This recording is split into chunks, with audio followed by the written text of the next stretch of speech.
This is Joel Comm. And I'm Travis Wright. We are the co-hosts of the world-famous Bad Crypto podcast. Yes. And I have actually been a KOL of Huawei since 2015. I believe I was the first international KOL from the United States. You're so famous and KOL-y, Mr. Travis. I'm very KOL-y. Well, we're excited to participate in this big 2020 Huawei prediction series.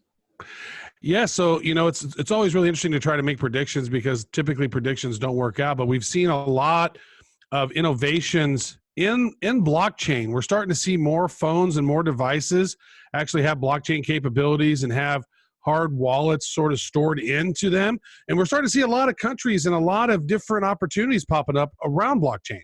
It seems like everybody's talking about it. And, a lot of people focus on the price of cryptocurrency like Bitcoin, and they think that that's what it's all about. But it's really not. It's this technology of having a decentralized ledger that is more efficient and effective and fraud resistant and tamper proof than our current systems of storing data. And this is super exciting because whether it's nations of the world, Fortune 1000 companies, organizations, startups, blockchain is moving forward, and leveraging this technology is going to be incredibly disruptive. And I think 2020 is the year that we start to see some of this really take effect. Yeah. The very first blockchain that was created was the Bitcoin blockchain in 2009.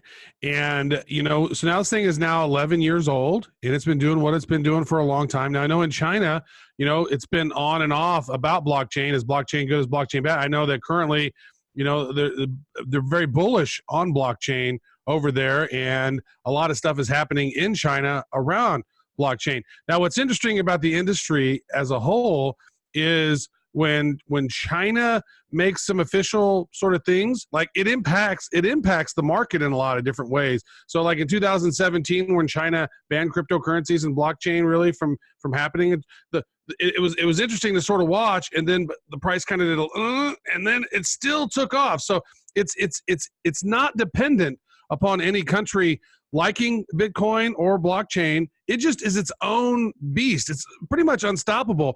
But what's interesting now is a lot of countries, a lot of companies are building their own blockchain solutions for their internal use. And we're seeing that happen more and more every single week as we do our news. We see more countries, more companies, more people implementing blockchain solutions. And I think what's interesting about this year in particular, it's often hard to predict what events are going to take place. But we know for sure, without a doubt, that in May of 2020, Bitcoin is going to have a significant event.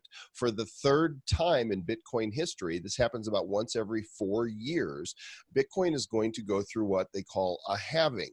That means the mining difficulty in order to bring new Bitcoin into the ecosystem from the total pool of the 21 million that will ever exist doubles. The difficulty doubles, the reward for miners goes in half. So a lower supply means that in all likelihood, we're going to see an increase in the price of Bitcoin. Now, while neither one of us are financial advisors, this is what's happened the past 2 times that there's been a halving in Bitcoin, and it makes sense from a scarcity point of view.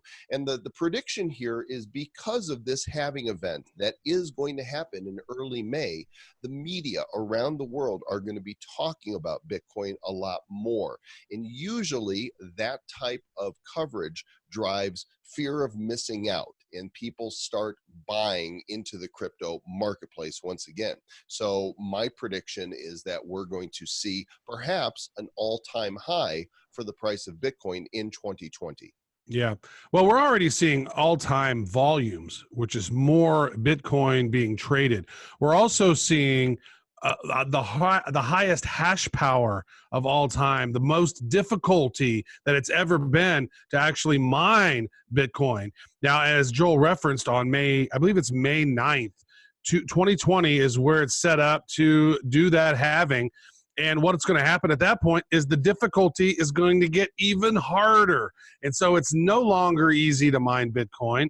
And it really was only easy to mine Bitcoin the first couple of years of its existence. Ever since then, you had to have, huge warehouses full of crypto mining equipment.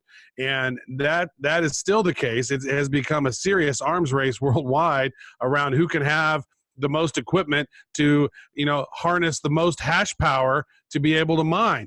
And so we're seeing this, less Bitcoin's going to be rewarded, right? It's going to be more difficult than ever. It's going to take more hash power than ever to mine them effectively, which typically squeezes the supply and demand and then increases the price over time.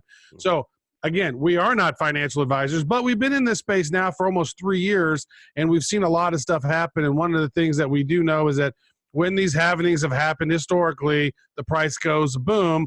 But what's more interesting to me and Joel as technologists and as KOLs here with Huawei is we like to see adoption. We like to see that more countries are using it. We like to see that more companies are using it. We like to see that more digital assets are becoming more available for folks to trade on. We're seeing more exchanges and more platforms worldwide.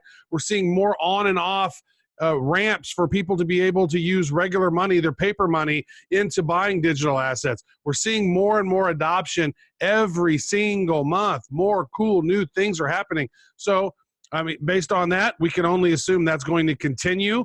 More interesting blockchain solutions are going to pop out, and we're going to have a good time talking about it on Bad Crypto. That's right. So we appreciate having the opportunity to share this with you. And of course, you can find us online at badcryptopodcast.com.